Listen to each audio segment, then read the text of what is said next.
मुरली अमृत की धारा है धारा, जो देती दुखों से किनारा। मुरली अमृत की धारा है धारा, जो देती दुखों से किनारा। भूले जीवन में हो जाए शिव बाबा मुरली में समझाए। भूले जीवन में हो जाए शिव बाबा मुरली में समझाए। तुम्हें देव। ओम शांति। आज की तारीख है 19/5/2022 की साकार मुरली। बाबा के महावाक्य। मीठे बच्चे, इस समय इस भारत को श्रीमत की दरकार है। श्रीमत से ही कोड़ी जैसा भारत हीरे जैसा बनेगा।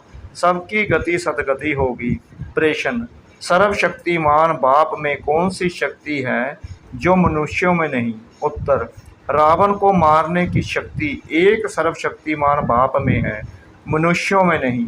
राम की शक्ति के सिवाय यह रावण मर नहीं सकता। बाप जब आते हैं तब तुम बच्चों को ऐसी शक्ति देते हैं जिससे तुम भी रावण पर जीत पा लेते हो।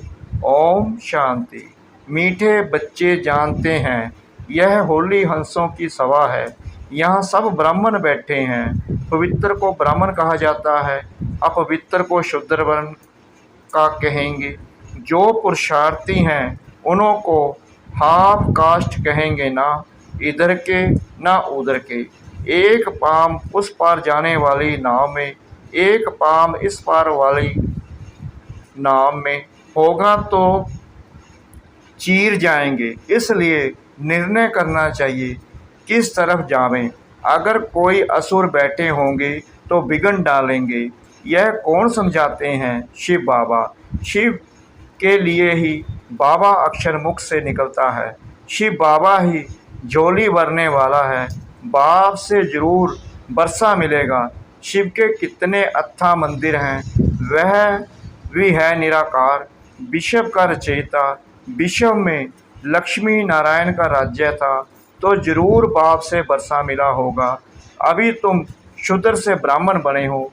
शूद्र है पत्थर बुद्धि, लक्ष्मी नारायण तो पारस बुद्धि थे ना। माया से बुद्धि मारी जाती है। माया का नाम भारत में मशहूर है। इस समय माया रावण का राज्य है, अर्थात रावण संप्रदाय है। इसलिए रावण को मारते हैं परंतु मरता नहीं। राम की शक्ति के सिवाय रावण पर जीत पा नहीं सकते। सर्वशक्तिवान से ही शक्ति मिल सकती है। वह तो है एक परम पिता परमात्मा।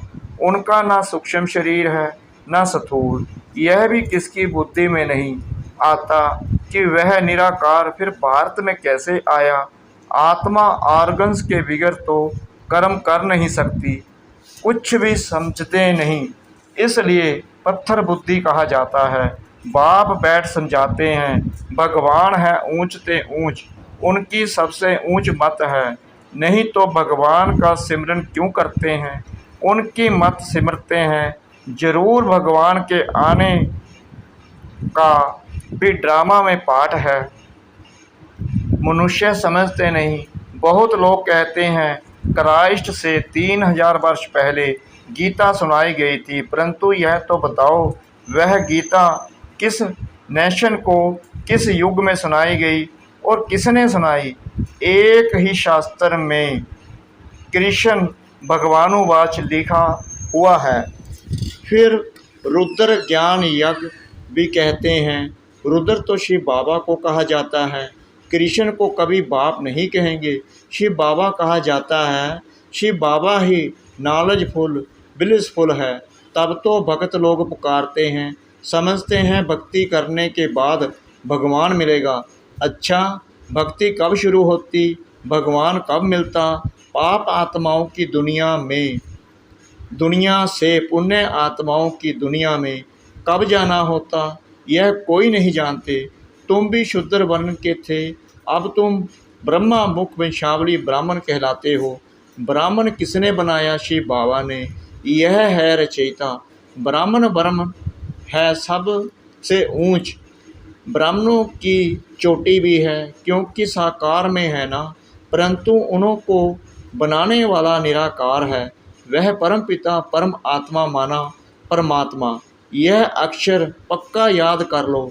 ड्रामा अनुसार जब सृष्टि तमो प्रधान बन जाती है तब मुझे आना पड़ता है। मैं भी ड्रामा के बंधन में बंधा हुआ हूँ। तुमको पति से पावन बनाए सुख शांति का बरसा आकर देता हूँ। बाकी सबको शांति का बरसा मिल जाता है। बरोबर सतयुग त्रेता नई दुनिया थी जो राम ने स्थापन की। राम से भी शिव बाबा अक्षर ठीक है। शिव बाबा अक्षर सबके मुख पर है तो बाबा नई दुनिया का रचयिता है। वह आकर बरसा देते हैं। गीता ब्राह्मणों को ही सुनानी है। जब शूद्र से ब्रह्मा मुख वंशावली ब्राह्मण बने तब उनको गीता सुनाई। ब्राह्मणों का ज्ञान तीसरा नेत्र खोला। इसलिए कहते हैं ज्ञान अजन सतगुरु दिया, अज्ञान अंधेर विनाश। बच्चे कहते हैं बाबा नरक जैसी दुनिया से अब स्वर्ग में ले चलो। यह है शिव बाबा, यह है शिव भगवानो बाच, शिवचार्य बाच। शिवचार्य यानी शिव बाबा बेहद का संन्यास सिखलाते हैं। शंकराचार्य का है हद का संन्यास। बेहद का बाप कहते हैं पुरानी दुनिया को भूलो, अब तुमको सदा सुख की दुनिया में चलना है। कृष्णपुरी और कंसपुरी कहते हैं ना, कृष्णपुरी सत्युग को, कंसपुरी कलयुग को कहा जाता है। दोनों इकट्ठे हो ना सके। सत्युग में फिर कंस कहाँ से आया? बुद्धि से काम लेना चाहिए ना। अब बाप खुद आया है स्वर्ग का अथा सुख देने। बाबा कहते हैं इस अंतिम जन्म में जो पड़े वह पड़े, फिर तो रजाई स्थापन हो जाती है। बाप ही आकर शूद्र से ब्राह्मण से देवता बनाते हैं। वो लोग हिंदू को क्रिश्चियन या बौद्धि बनाएंगे, परंतु वह कभी सुना कि शूद्र वर्ण को ब्राह्मण वर्ण बनाया? यह तो शिव बाबा का ही काम है। वो ही ब्राह्मणों को फिर देवता बनाते हैं। हरेक अपने से पूछे कि हम पहले किस धर्म में और किस वर्ण के थे, गुरु कौन था, शास्त्र कौन सा पढ़ते थे, गुरु से क्या मंत्र मिला, फिर कब से शिव बाबा में ब्रह्मा द्वारा ब्राह्मण वर्ण में लाया। यह हर एक से लिखाना चाहिए। अब तुम बच्चों को तो बाप कहते हैं, मुझे याद करो माया रावण ने तुम्हारी क्या दुर्दशा कर दी। अब तुम बने हो ब्राह्मण संप्रदाय, फिर देवी संप्रदाय बनना है। तुम्हें निराकार परमपिता परमात्मा ने कन्वर्ट किया है। बच्चों को हर एक से लिखाना चाहिए कि किस धर्म के थे, किसको पूछते थे, गुरु किया है या नहीं। फिर ब्राह्मण वर्ण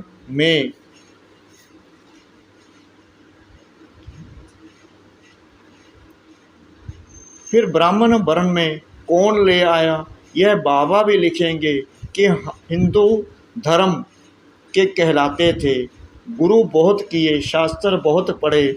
सिख धर्म वाले कहेंगे हम सिख धर्म के हैं। सिर्फ भारतवासियों को अपने देवी देवता धर्म का पता नहीं है। ऐसे नहीं कि सिख धर्म वाले अपने को देवता कहलाएंगे, हर एक अपने को अपने धर्म वाला ही कहलाएंगे। अब बाप कहते हैं जो शिव के भक्त व शिव की रचना देवी देवता के भक्त होंगे उन्हों को सुनाना है, वे अच्छी रीति सुनेंगे। सतयुग त्रेता में बरोबर सूर्यवंशी चंद्रवंशी थे, जिन्हों के चित्र भी हैं। इंग्लिश में डीटीज़म कहा जाता है। अभी बाबा देवी देवता धर्म की स्थापना कर रहे हैं। अब तुम ब्राह्मण वर्ण से देवता वर्ण वाले बन रहे हो। भारतवासी ही आपे ही पूज्य, आपे ही पुजारी बनते हैं। सतयुग में पूज्य थे। बाबा कहते मैं तो एवर पूज्य हूँ। अभी तुम यहाँ आए हो राजयोग सीखने, भविष्य 21 जन्मों के लिए शिव बाबा से बरसा लेने, तो फॉलो करना चाहिए। जब तक तुम ब्रह्मावंशी नहीं बनेंगे तो ब्राह्मण कैसे कहलाएंगे?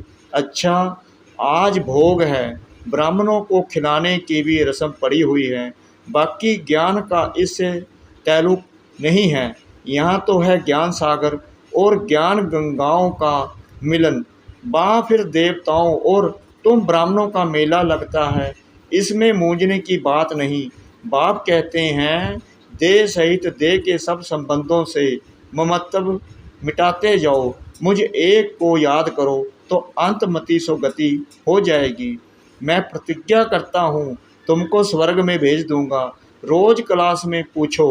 शिव बाबा के साथ प्रतिज्ञा करेंगे। शिव बाबा कहते हैं मेरी मत पर चलो। बाप की श्रीमत नामी ग्रामी है।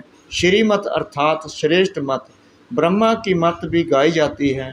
ब्रह्मा से भी ब्रह्मा का बाप शिव बाबा ऊंच है ना। जब भोजन पर बैठते हो तो भी शिव बाबा को याद करो। मोस्ट विलिवेड है ना। जब भोजन पर बैठते हो तो भी शिव बाबा को याद करो। मोस्ट विलिवेड बाप है। जैसे कि उनके साथ हम भोजन पा रहे हैं। इस याद से बहुत ताकत आएगी। परंतु बच्चे घड़ी घड़ी भूल जाते हैं। भारत को अब शिव बाबा के श्रीमत की दरकार है, क्योंकि बाप ही सर्व का सदगति दाता पतित पावन है ना। बाप और वर्षे को याद करना है। माया विघ्न भी अनेक प्रकार की डालेगी, उनसे डरना नहीं है। ज्ञान तो बहुत सहज है। बाकी योग में रहना, एक से बुद्धि योग जोड़ना, इसमें ही मेहनत है। और जगह भटकने से तो एक शिव बाबा को याद करना अच्छा है ना। गीता पढ़ने की भी बात नहीं, जबकि बाप खुद आए हैं। बाकी सब शास्त्र हुए बाल बच्चे, उनसे वर्षा मिल ना सके। बेहद का वर्षा एक ही बेहद के बाप से मिलता है। अच्छा, बाप दादा तो बच्चों के सामने बैठा है। बाप कहते हैं मैं तुम्हारा बाप ब्रह्मा द्वारा मम्मा का, दादा का, बच्चों का, सबका याद प्यार देता हूँ। अच्छा, मीठे मीठे सिखला दे बच्चों प्रति माता पिता बाप दादा का याद प्यार और गुड मॉर्निंग। रूहानी बाप की रूहानी बच्चों को नमस्ते। हम रूहानी बच्चों की रूहानी बाप दादा को श्रद्धा भरी प्रेम भरी नमस्ते। शुक्रिया बाबा, शुक्रिया बाबा, शुक्रिया बाबा इस मीठी मीठी मीठी मुरली के लिए। धारणा के लिए मुख्य सार नंबर 1, मोस्ट विलिवेड बाप को साथ में रख भोजन खाना है। एक बाप से ही बुद्धि योग जोड़ना है। एक की श्रीमत पर चलना है। नंबर 2, बुद्धि से बेहद की पुरानी दुनिया को भूलना है। इसका ही संन्यास करना है। वरदान देह के संबंध और पदार्थों के बंधन से मुक्त रहने वाले जीवन मुक्त फरिश्ता भव। फरिश्ता अर्थात पुरानी दुनिया और पुरानी देह से लगाव का रिश्ता नहीं। देह से आत्मा का रिश्ता तो है, लेकिन लगाव का संबंध नहीं। कर्मेंद्रियों से कर्म के संबंध में आना अलग बात है, लेकिन कर्म बंधन में नहीं आना। फरिश्ता अर्थात कर्म करते भी कर्म के बंधन से मुक्त। ना देह का बंधन, ना देह के संबंध का बंधन, ना देह के पदार्थों का बंधन। ऐसे बंधन मुक्त रहने वाले ही जीवन मुक्त फरिश्ता हैं। स्लोगन, स्थूल संपत्ति से भी अधिक मूल्यवान है रूहानी स्नेह की संपत्ति। स्थूल संपत्ति से भी अधिक मूल्यवान है रूहानी स्नेह की संपत्ति। मातेश्वरी जी के अनमोल महावाक्य। बदनसीबी और खुश नसीबी, अब इन दोनों शब्दों का मदार किस पर चलता है यह तो हम जानते हैं कि खुश नसीब बनाने वाला परमात्मा है, तो बदनसीब बनाने वाला खुद ही मनुष्य है। जब मनुष्य सर्वदा सुखी है तो उन्हों की अच्छी किस्मत कहते हैं, और जब मनुष्य अपने को दुखी समझते हैं तो वो अपने को बदनसीब समझते हैं। हम ऐसे नहीं कहेंगे कि बदनसीबी व खुश नसीबी कोई परमात्मा द्वारा मिलती है। नहीं, तकदीर को बिगाड़ना व बनाना यह सब कर्मों के ऊपर ही मदार है। यह सब मनुष्यों के संस्कारों के ऊपर ही है। फिर जैसे पाप और पुण्य का संस्कार भरता है वैसे तकदीर बनती है। परंतु मनुष्य इस राज ना जानने के कारण परमात्मा के ऊपर दोष रखते हैं। अब देखो, मनुष्य अपने को सुखी रखने के लिए कितने माया के तरीके निकालते हैं, फिर उस ही माया से कोई अपने को सुखी समझते हैं और कोई फिर उसी माया का संन्यास कर माया को छोड़ने से अपने को सुखी समझते हैं। मतलब तो कई प्रकार के प्रयत्न करते हैं, परंतु इतने तरीके करते भी रिजल्ट दुख के तरफ जा रही है। जब सृष्टि पर भारी दुख होता है तब उसी समय स्वयं परमात्मा आए गुप्त रूप में अपने ईश्वरीय योग पावर से देवी सृष्टि की स्थापना कराए, सभी मनुष्य आत्माओं को खुशकिस्मत बनाते हैं। नंबर 2, मनुष्य गाते हैं, तुम मात पिता हम बालक तेरे, तुम्हारी कृपा से सुख गनेरे। अब यह महिमा किसके लिए गाई हुई है? अवश्य परमात्मा के लिए गायन है, क्योंकि परमात्मा खुद माता पिता रूप में आए इस सृष्टि को अपार सुख देता है। परमात्मा ने जरूर कभी तो सुख की सृष्टि बनाई है, तभी तो उनको माता पिता कहकर बुलाते हैं। परंतु मनुष्यों को यह पता ही नहीं कि सुख क्या चीज़ है। जब इस सृष्टि पर अपार सुख थे तब शांति भी थी, परंतु अब वो सुख नहीं है। अब मनुष्य के अंदर यह चाहना उठती है कि वो सुख हमें चाहिए। फिर कोई धन पदार्थ मांगते हैं, कोई बच्चे मांगते हैं, कोई तो फिर ऐसे भी मांगते हैं कि हम पतिव्रता नारी बने। जब तक मेरा पति जिंदा है हम विधवा ना बने, तो चाहना तो सुख की है रहती है ना। तो परमात्मा भी कोई समय उनकी आश अवश्य पूर्ण करेंगे। सत्युग के समय जब सृष्टि पर स्वर्ग है तो वहाँ सदा सुख है। जहाँ स्त्री कभी दुहागिन नहीं बनती तो वो आश सत्युग में पूर्ण होती है, जहाँ अपार सुख है। बाकी तो इस समय है ही कलयुग। इस समय तो मनुष्य दुख भोगते हैं। दुखी मनुष्य फिर कह देते हैं कि प्रभु का भाना मीठा करके भोगना है, परंतु वह कभी किसको दुख नहीं दे सकते। वह हमारे सारे कर्मों का खाता चुकतू कराते हैं। तब ही हम कहते हैं, तुम मात पिता हम बालक तेरे। अच्छा, ओम शांति।